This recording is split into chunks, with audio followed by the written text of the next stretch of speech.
Kunal, I've heard you speak about wanting to show people that South Asians can rap, putting it out there and getting them to take you seriously.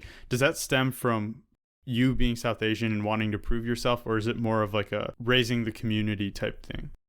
I feel like it's a bit of both. I think we're all seen a certain way. And I've never liked that. I've never liked being seen as that sort of timid, keep your head down, just in the book sort of person. You know, I think you can't expect change for your culture when that's how you're looked at, because then no one cares when all you do is keep your head down all the time, right? Like no one is ever going to ask your viewpoint or ask you what your story is or something.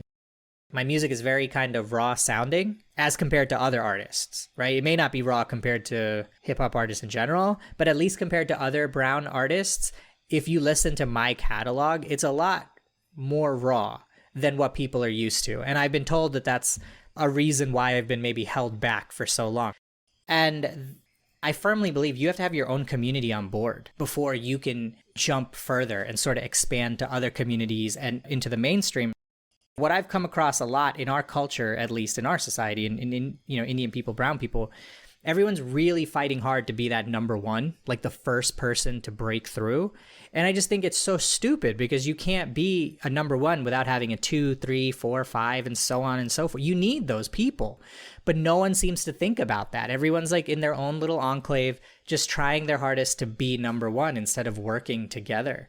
And I think we really do need to work together because you just won't. You won't be able to, like, I use Jay Sean as an example. I've used him as an example to countless people. It's not, no shade at him because he's an iconic figure for all of us. But when he came out, the hits he was making were with Juggy D, with Rishi Rich. They had that Indian fusion, that sort of stuff. He got our community on board and then got down because that's when a label came through and was like, you know what?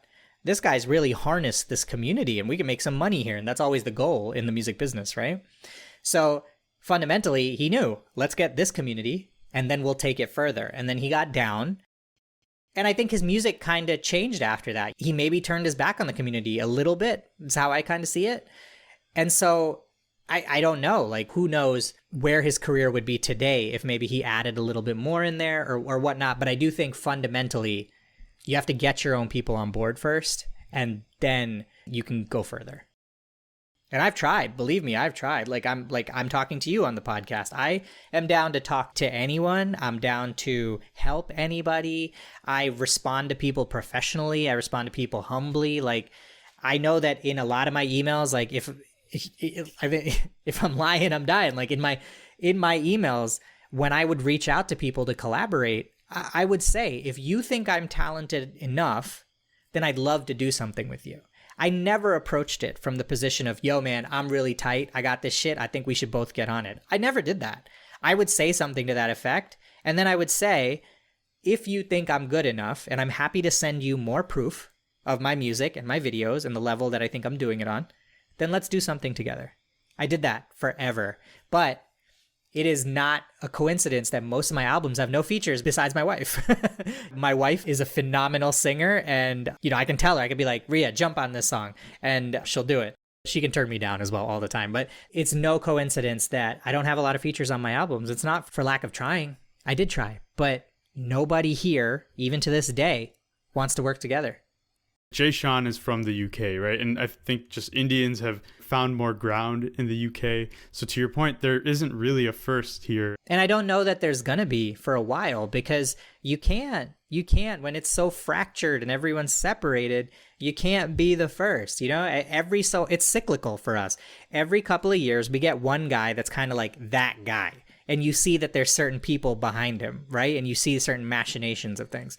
And then lo and behold, you give it a year or two, and even that guy fucking disappears because there's never any outreach to get everyone under, the umbrella. It's just every couple of years, we're going to get that brown guy who's like, oh yeah, that's the rapper. That's the one. He's going to go. And he never does. And he never will. It just never happens, It's very cyclical for us. It's also interesting because Jay Sean's more recent stuff is like the first time he's singing in Hindi, right? Yeah. So maybe he's starting to catch on. Yeah. I've not been shy about saying that, like, artists can make mistakes. Everybody's human, you know what I mean? I do think it was kind of a mistake to kind of go all the way in one direction, maybe forget a bit of the crowd that brought you there, and then now you're trying to regain that crowd again. But then I also get his side of it where it's like he's in a game where he's the only brown person, which is fucked up, where we only get one at a time. That's insane.